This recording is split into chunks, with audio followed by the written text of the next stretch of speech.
Hello everybody, welcome. My name is Nick McGrath. I would like to acknowledge the traditional owners of the land in which this event is taking place, the land of the Wurundjeri, and pay my respects to their elders past and present. So as I said, I'm Nick McGrath. I'm the chair of this session, and I'm an archivist at Melbourne Museum, and I'm also on the Vic branch. I'm the comms officer, so all of those lovely newsletters that you receive, that's me. And I'm going to spend a lot of time this week doing the newsletter, and hopefully it'll come out on Friday with some lovely, articles about this wonderful conference that has been absolutely, not a moment have I felt bored, which is actually a really wonderful thing for a conference. I think that's a great compliment. I would also like to mention that Associate Professor Jacqueline Wilson was going to give a paper in this session, Redress, Records and Recrimination, but unfortunately she could not be here today for personal reasons. Michaela Hart is a senior archivist currently working for the Department of Health and Human Services, the Victorian Government. Michaela is a member of the ASA Vic Branch Committee and Conference Committee, so we have a lot to thank Michaela for this wonderful conference. With a background in nursing and postgraduate qualifications in both peace studies and information management archives, she is interested in the ways structural and social inequalities shape lives and the contribution archives can make to that space. Nicola Laurent is the project archivist on the Find and Connect web resource at the eScholarship Research Centre here at University of Melbourne. Nicola's research interest is in the advocating for sustainable access to online material through digital preservation of links and promoting the issue of content drift. Nicola is currently co-convener for the ASA Vic branch, and she's also a counsellor on the ASA Council, which is fantastic. So she's everywhere. She's wonderful. It's a nice start. So Nicola's wonderful. Both Michaela and Nicola are wonderful colleagues and friends. I just wanted to say that. And I'd also like to hand over now to Michaela and Nicola to give their paper, Emotional Labour and Archival Practice. We have plenty of time for discussion after. As I mentioned, one of our speakers isn't here today, but we have a lovely person that stepped in, Cate. Please note that we're not discussing or sharing personal trauma in this session. Just thought that's important to mention at the start, but I'll hand over. Thank you, ladies. Thanks, Nick. Hi, everyone. Okay, I'm going first. You are. I have to apologise first. One is that if you weren't in here 5 minutes ago, you missed out on hearing me sing Shirley Bassey to get the mic working. But I got told off because I'm actually also getting really sick and I'm starting to lose my voice. So Shirley didn't get any more time. This is the first time in Australia at least that we've started talking about more of the feelings around archives. There's actually been a little bit of dialogue in the last few days, which is great. We'll reference that a little bit. But Nicola and I started talking about doing this paper well over a year ago. We submitted the abstract and then not long after that realised that the Society of American Archivists had also put together a panel referencing a paper that we will also reference that you will have heard about, Michelle Caswell and Marie Kiffer's paper, which if you haven't read will be on our reading list. I recommend you find it and read it. It's about radical empathy and archival practice as well, so neatly just what we had decided we would talk about.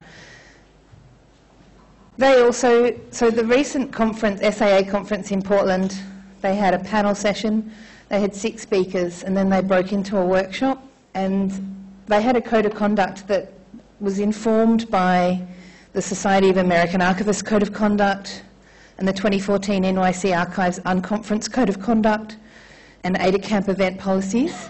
And so we borrowed a little bit from that, and because of the content of what we're talking about today, we wanted to just read out some of those agreements and help shape what we'll be talking about.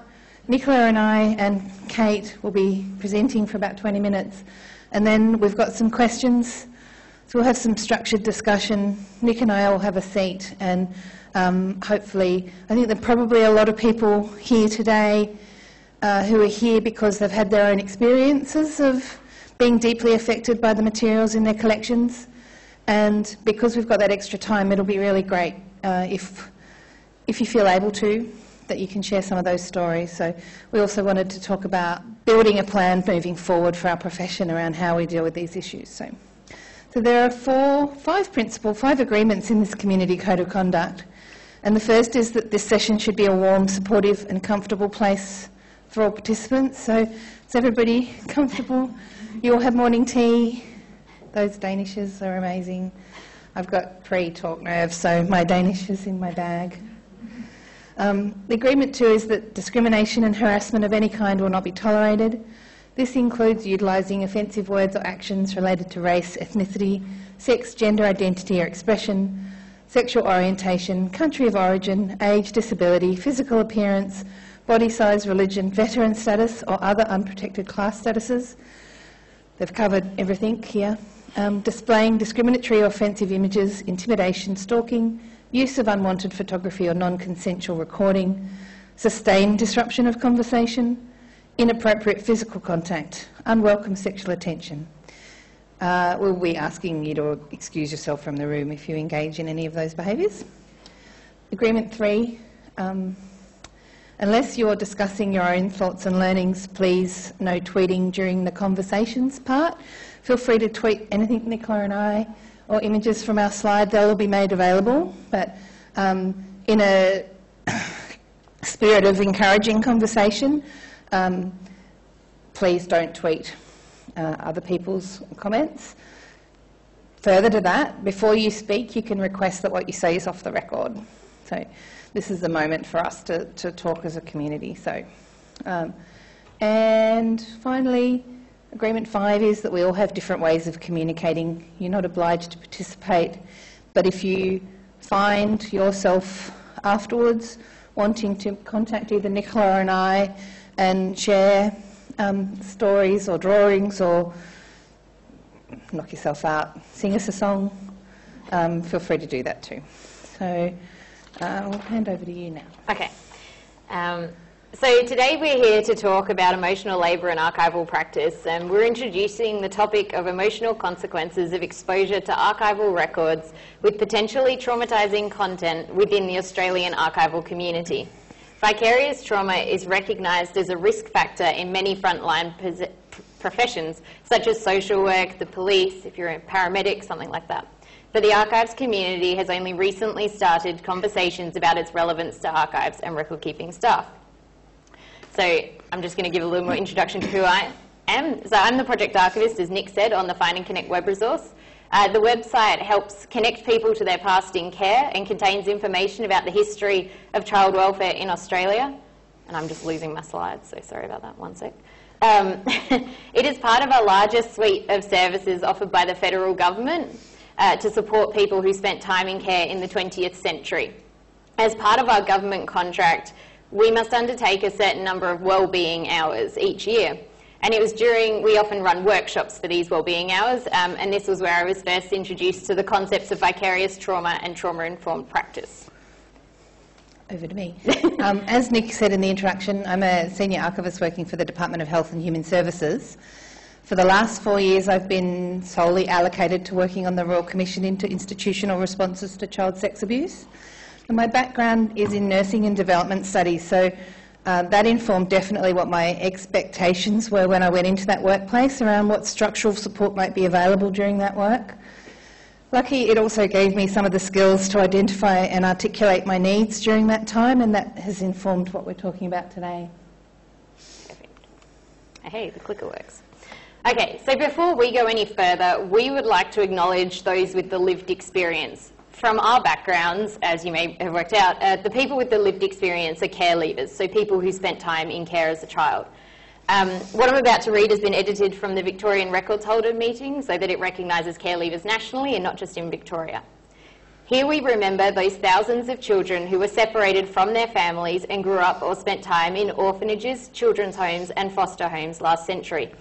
Many were frightened, abused and neglected. We acknowledge the many shattered lives and the courage and strength of those who survived. So we aren't here as experts in the space of vicarious trauma, but we're here to talk from what we've learnt from the experiences we've had and the knowledge that we've learnt. Nothing we discuss tries to lessen the experiences of those who lived through it, but we need to acknowledge that the material contained within some records can have a traumatising or upsetting or distressing effect upon a person, not only those who access the records, so researchers and things, but also for the archivists and record keepers who have processed the records and are making them available for use. We are also aware that it is a contentious issue that archivists are able to see the records in full, particularly for care leavers who may only see a selection of the records. They may be redacted or they may only get part of their records. But unfortunately, we aren't able to cover that. We're here to discuss the impact of these records on archivists and why we need to be prepared for this as individuals and as managers of archives and staff. Once we'd developed, we started with text and then we ended up realising that we had 3 questions that we wanted to answer today. There's one there too. There's so much discussion about neutrality these days in our professional discourse, and this question, that can we as archivists be neutral, is almost already answered, and the answer from our point of view is no. The next question, can we be affected by the records that we're working with, is of course yes. Should we harness that effect to positively influence our archival practice? And that last question will be the focus of the last part of our talk, and that is where I'm really keen for us to get to today. Okay, so what do we mean by potentially traumatising records? To broaden this understanding out and to really highlight how this is of relevance to people who work in all types of archives, and not just people who work with the care leaver records, this can include, but is in no means limited to, photographs of traffic accidents, documents that document human rights abuses or physical, mental, sexual abuse. There's war records, police case files, inquest files, medical files, records of scientific experiments, and many other types of records. These are all things that can contain information that can upset someone. It's important to remember as well that, as with everything in life, people will have different responses and reactions to the same information and the same records. And therefore, there will be no way of knowing what will trigger someone and mean that they find the content distressing. The more prepared people are for the scenario and now know how to respond if it occurs, the better position we will be in for it to have a positive outcome in the end. So far, there is no research into vicarious trauma in the archives, and this is something that we hope is going to change. 2 definitions that document the transformation into the archival context. The first is that the cumulative transformative effect of working with survivors of traumatic life events. That's a fairly accepted definition of vicarious trauma. And for archivists and archival researchers, this effect can manifest when working directly with survivors, recorded survivor testimony, third-party observations and records that document trauma. So traditionally, vicarious trauma was attributed to those working with people who've suffered from the trauma. Frontline jobs have had a much greater understanding and have progressed this conversation much further than us. There isn't currently any research in the archival space, which we're hoping will change. There is starting to be that recognition amongst experts that vicarious trauma can occur from other sources such as paper files, photographs and audio recordings. So that's from the Queensland Department of Communities, Child Safety and Disability Services Manual, so frontline workers in Queensland, from the Staff Safety and Wellbeing section. It also states that exposure to traumatic material involves risk to the emotional and psychological health of staff. These risks can lead to vicarious trauma. So symptoms of vicarious trauma are wide-ranging and can impact upon your personal and mental well-being, your physical well-being, your relationships with your family and friends, and your ability to do your job. There is a whole range of symptoms, as with any conditions, but I'm just going to document a few that have come from the Blue Knot Foundation, because they list a whole bunch. So there's things like emotional numbing, social withdrawal, work-related nightmares, feelings of despair and hopelessness, reduced sense of respect for the people you work with or the people the records are about. You've got no time or energy for yourself, feeling that you can't discuss your work with your friends or family, finding that you talk about your work all the time, so you can't escape it, a sense of disconnection from your loved ones, increased illness or fatigue, greater problems with boundaries, difficulties making decisions, reduced motivation for your work, difficulties trusting others, and that is just a few. So then some of the risk factors of vicarious trauma. So as I've already mentioned, vicarious trauma, or secondary trauma as it can also be called, will impact everyone differently. You and a colleague may read or see the same material and one can be affected and the other not. Everyone will have something different that triggers them to find the material distressing, and it will often be related to one's personal experiences and their background. It can also be due to a build-up of years of reading similar material, the fact that you have no one else to share what you're reading with, as it's an archivist's privilege and otherwise confidential material. So a few risk factors that I found online, again, we'll share all our references. Personal risk factors can involve our actual own personal makeup, how we deal with things, so whether we avoid things or not, our own experiences of trauma, particularly if they haven't been resolved, if our current life circumstances, our support networks, our work style, our boundaries, training and professional history, and just balance in our lives generally. There's also situational risk factors, so the nature of our work, who we work with, how much exposure we have, all these kind of things, how much support you get in the workplace, and overall organisational culture can actually have quite a big impact. And then finally, there's a cultural context to the risk factors. So if as workers you have a sense of powerlessness about the social responses to the issues you're working with, that can really have an impact on how likely you are to suffer vicarious trauma. That's me. Halfway through the Royal Commission, I realised that my normal support mechanisms weren't working. My normal self-care had started thinning. And one of my things is swimming. And I swam every day. Often I would go at lunchtime. And during a particularly rough period, I realised that that wasn't working for me anymore, because I was swimming, I'd relax a bit, I'd start crying, my goggles would start filling up with tears. And so this piece of art was done by one of my friends, Wendy, in New Zealand, as a response, artistic and humorous and loving response to me going, what the hell am I going to do now? I ended up starting to do martial arts and started punching things, which I still do and I am now obsessed with, which helped. The purpose of illustrating that is that our normal support mechanisms and our support networks aren't always necessarily, they need to be mutable in these circumstances. And when we start this dialogue around what to expect, what to look out for, part of that needs to be an awareness that the things that that normally work might not continue working, and we might need to look at new ways. So in a paper on healthcare professionals, once again having to reference healthcare professionals rather than archival professionals due to the massive gap in literature for us. The results suggested that self-care and social support from friends and family negatively predicted secondary traumatic stress, while humour, self-care and peer support positively predicted vicarious post-traumatic growth. So that's from a paper about secondary traumatic stress, vicarious post-traumatic growth and coping amongst health professionals.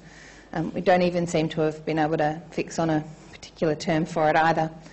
The advice that we've received, and this is, you mentioned this from the training that you've done, is around the idea of staying in your role and seeking support from within your peer networks. And That's fine as long as that's a safe, neutral space. Our professional obligations around privacy and non-disclosure can be really isolating, and I think particularly during the last 4 years of the Royal Commission, I know there are a lot of archivists, and probably some of you are here today, who didn't feel like we were able to talk about our work at all. Not even within our workplaces a lot of the time.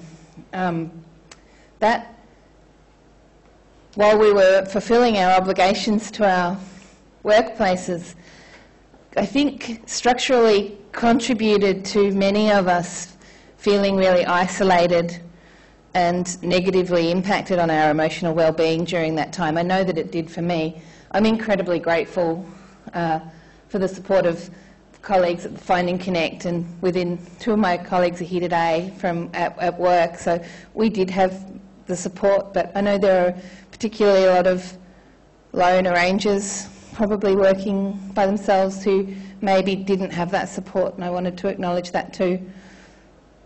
So psychologists have determined there is a great value in the talking therapies around addressing processing trauma, but that's only if you're talking about the right things. So peer support is also hugely important. So we just really wanted to go into a bit more the fact that anyone can be affected, and we do mean anyone. So now that we've recognised the risk factors involved in working with the records of this potentially traumatising content, it's worth spending some time just talking about who is doing this work. Larger scale projects are often staffed by short-term contractors or temporary workers, and in fact neither of us are permanent or ongoing staff of the organisations in which we work. More and more archival labour is being performed by volunteers. If we think about transcribing and things like that, online crowdsourcing, people transcribing all those Trove articles. There's a lot of potentially traumatising content in historical newspapers and things, and we don't really even consider that space. There's a need to ensure everyone who comes into contact with the records is included in the discussion. Whether they are permanent, casual, paid or unpaid, accessing the records as a researcher, they're the subject of the record, they're the archivist, they're the processor, whoever you are, you should be involved in this conversation. So I was part of a paper along with Chris Stephen and Annalie de Villiers on volunteers in Australian archives, and we put out a survey, and we found that 14% of volunteers surveyed had worked with potentially upsetting material. And while most felt supported by the organisations, the authors called for volunteers to be included in future discussions on the topic of vicarious trauma because of the serendipitous nature of archival collections. There's no way for archival organisations to predict what material will affect whom, the level or impact the material will have. So I just want to quickly reference last night now. Lynette Russell obviously talked about the affect of the archives, but she highlighted quite a lot that there's often a positive effect that the archives can have. And as she said, the shriek can be one of joy, but it can also be a negative one. And as Julia Mant said in the White Lecture yesterday, archives are full of emotion. And I think that that's something that most of us acknowledge, we just don't acknowledge the effect it can have on us personally. So we just wanted to really bring that into the conversation, that we should be including everyone because it's really important. This quote, radical empathy, will bring us into the second part of the paper and introducing the parallel concept of vicarious resilience or empathisation. The willingness to be affected, it's from this amazing paper again, From Human Rights to Feminist Ethics, Radical Empathy in Archives. A willingness to be affected, to be shaped by another's experience without blurring the line between self and other. And that final point, the blurring the line between self and other, is key, I think, to the discussion and a lot of the discussions that I've had with colleagues. Vicarious empathisations developed from the understanding that exposure to the stories of others can develop deeper empathy and understanding. It's not new to psychologists who've been discovering trauma, studying the effect of trauma. Understand that following trauma, it doesn't mean the person is always negatively impacted, but instead can grow. This is often referred to as post-traumatic growth, where it's understood people can have increased empathy, insight, tolerance and compassion as a result of their vicarious trauma. Discussed together, vicarious trauma and vicarious resilience can inform a more holistic approach to archival practice. We'll spend a little bit of time now looking at how they can influence archival practices such as appraisal, description and release decisions, as well as the training, support of staff and volunteers. But before we go on with that, I wanted to address the assumption that all this talk of feelings and caring is natural because we're a female-dominated profession.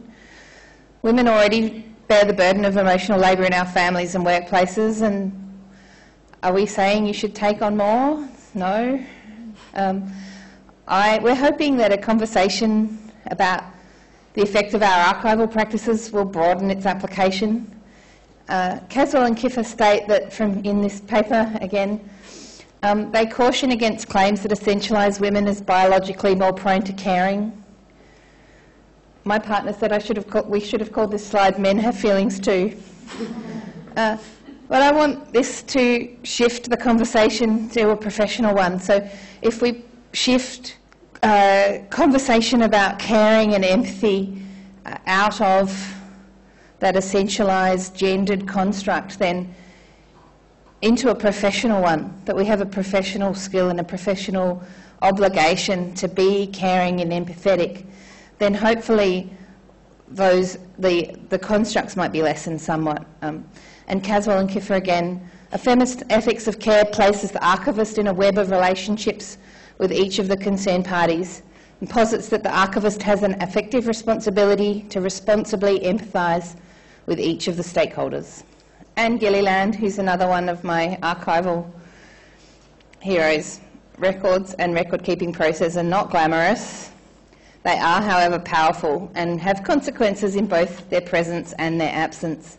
Archival absences is another theme that we talk about a lot these days, which is great. Radical empathy can inform how we make decisions about appraisal, about access, about filling silences in our collections. We can use an understanding of our communities to build relationships with other organisations to complete our collections. We can also go the other way. We can have a more open approach to sharing what's in our collections. Putting the community first in these decisions is really key. We also build from radical empathy about decisions that we make about digitisation, and I'm furiously taking notes and trying to listen to that last session, but listening to Professor Panzalam talking about how important consultation and relationship are in the dynamics of digitisation, how we make decisions about what we digitise, how it gets shared, how we make decision about what resources that we have available and how they get used within our organisations. All of those things can be informed by that empathetic approach. So now we're actually bringing in another person. We're bringing in Cate O'Neill. So Cate's the National Editor and Research Coordinator of the Find and Connect web resource, so where I work at the Scholarship Research Centre as well. And she has been aware of this space, I feel, for a while. So just to pad out, given that we've got so much extra time, we thought we'd just add a little bit more into our presentation by introducing Cate. Thank you, and sorry for gate crashing this session. This is a chance for Michaela and Nicola can have a bit of a breather, and we'll move into a more discussion, workshop-y phase after I have done my thing. I'd like to acknowledge that we gathered on the land of the Wurundjeri people of the Kulin Nations. I'd like to pay my respect to their elders, past, present and future. Who am I? I am not an archivist, but I've been hanging around with archivists for many years now.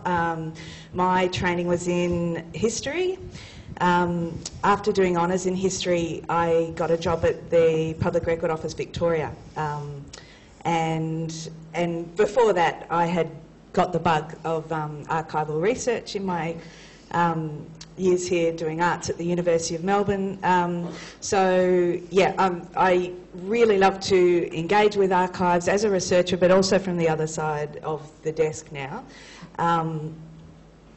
And in terms of archives that have the potential to disturb and traumatise. I definitely feel I've been working in that space since around 2007, 2008 on a project called the Who Am I project, which some people here were involved with. It was a project just in Victoria that was later expanded to become the National Find and Connect project. Back when we started working on Who Am I, we didn't talk a lot about trauma. We didn't even talk a lot about abuse. The landscape has just been completely transformed since we started. We used to talk about, it was more sort of touchy-feely stuff about records are the key to identity and who am I, and obviously there are positive and negative parts of that, but the language has very much shifted towards abuse and trauma, and that's a discussion that we need to be having at the moment in Australia. I wish we'd known a lot when we started on Who Am I. We learnt a lot along the way. We didn't have any processes at all in place to protect ourselves against vicarious trauma. I think particularly the archivists and the historians were the ones we were really, it hit us as a bit of a surprise. We had social workers, chief investigators on our project. One of our history chief investigator was a past social worker, so they knew about supervision, they knew about debriefing, and they'd just been in this space for a long time. Yeah, would have been good if we'd recognised earlier that this was going to have an impact on the staff, but yeah, we've learnt a lot. In terms of how I've been impacted, a lot of it really has been secondary vicarious. It was from just reading submissions to the Bringing Them Home inquiry and the Forgotten Australians inquiries, and just being exposed to those stories, then hearing the stories from the people who we were working with who'd actually lived through those experiences. We also got a lot of emails at Find and Connect. When Find and Connect's website first started up, there was no 1-800 number. So people, if they needed assistance, they just had to email us, and we got a lot of very unprocessed, raw emails coming from people just basically who might not have ever told this story before, who suddenly were needed help. So those were the sorts of issues we were dealing with. But vicarious trauma is a huge issue for people providing reference services. I'm hoping maybe someone who's here today might be able to share some experiences of that. It can affect people doing FOI application reviews, preparing material to be released from the government, even backroom archivists processing records. So much work has been done in the last few years, particularly with the Royal Commission. Resources are being put towards processing backlogs, describing, indexing records for the first time. Someone has to do that. So it has consequences at every level of an organisation. I'm going to quote at length from someone else's story, if you'll allow me. It's not often that you really get to hear these stories or have these discussions. One woman in Canada called Melanie Dover, who she gave a presentation about emotional labour in the archive in 2016 at the Association of Canadian Archivists conference, and watching the tweets from that was fascinating. It was a huge conversation, and I couldn't get a copy of that paper. However, she did blog last year and shared a bit about how she was changed by her work as an archivist for the Anglican Church, working on the records that were requested by Canada's Truth and Reconciliation Commission into residential school systems. So yeah, if you'll allow me, I'm going to just read a bit from her blog post. I was ambivalent, verging on resentful, of having to do the work of document collection for the TRC. I saw it as a diversion from my real work as an archivist. But I figured that if I got it over with, maybe Indigenous people could get over it and get unmired from what I saw, conditioned as I was in a Eurocentric family and culture, as a chronic failure on their part to properly integrate themselves into the dominant, and to my mind superior, culture. My world crumbled the first time I set eyes on a file of correspondence in our archival records regarding the death of a 7-year-old boy in St George's Indian Residential School. I will call him Michael. The correspondence was between the principal of the school, the Indian agent, and Michael's family. He'd come down with influenza in one of the epidemics, and when it became clear that he was going to die, the family requested that he be sent home so that he could die in his community. The request was denied. He died in the school and was buried on the school grounds. The family wrote again to the principal and the Indian agent, asking that Michael's body be exhumed and returned to his community for a traditional burial. The file of correspondence shows the principal and the Indian agent arguing back and forth about who should cover the costs. And in the end, they wrote back to the family, telling them that if they wanted their son back, they would have to pay the exhumation and transportation costs. Melanie continues. I put the file back in the box, vomited in my garbage can, and took out the next one and began reading. File after file, box after box. The next 8 years were spent helping hundreds of survivors prove their attendance at residential schools so that they could apply for compensation. The next 8 years were also spent searching for the missing children, ones who never came home. I took this work upon myself because of the story of the boy buried in the playground.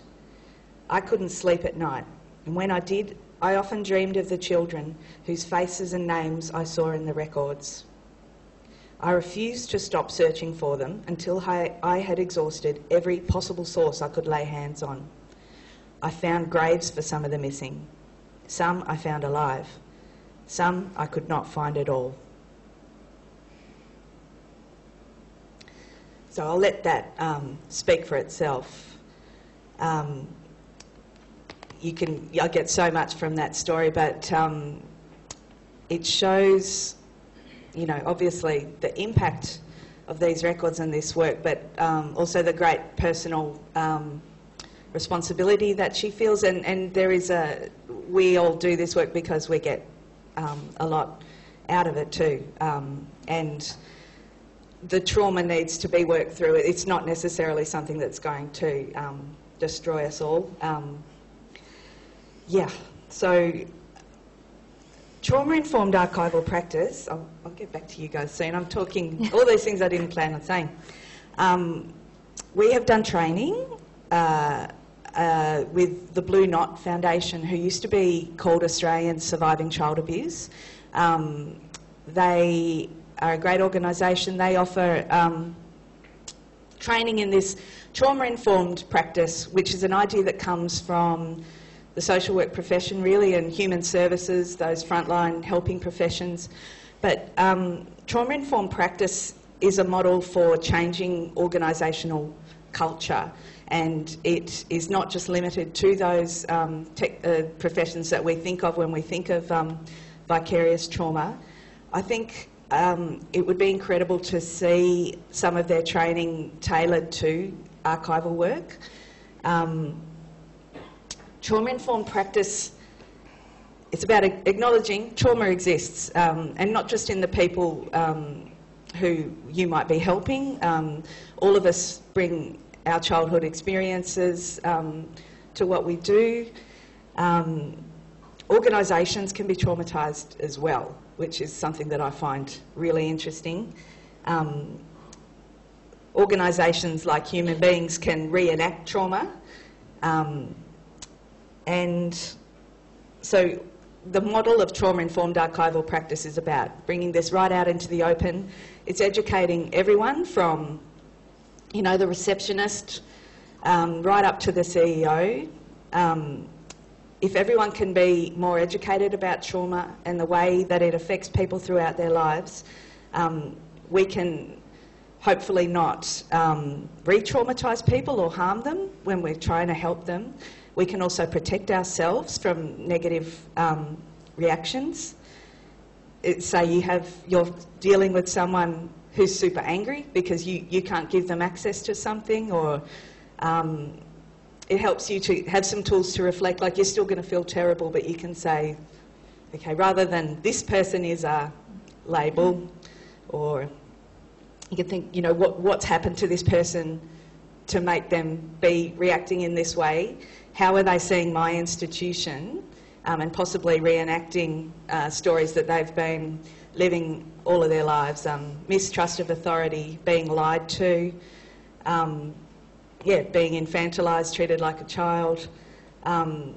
These are things that I think archival institutions are still doing to people, and we need to think about transformation of our organisational culture so that we can change our systems, change our policies and procedures so that we're not doing more harm. Melanie Dover again, I will finish now. She was talking about how we can look at this emotional labour and trauma and do better as a profession. So I quote again, "I'm often asked by parishes and individuals how they can pursue reconciliation with Indigenous peoples. I tell them I think each person and part of the system needs to find their own way in their own context and in a way that allows them to act with the highest degree of integrity possible. I always encourage people to go inward and look at their own understandings and assumptions. If non-Indigenous people act out of a place of shame or guilt, or because we feel we know what it is that Indigenous people supposedly need from us, what we do will go awry in the same way that good intentions led to the residential school system." So thanks, I'll leave it there and get back to these. Thank you, Cate. That was very powerful. And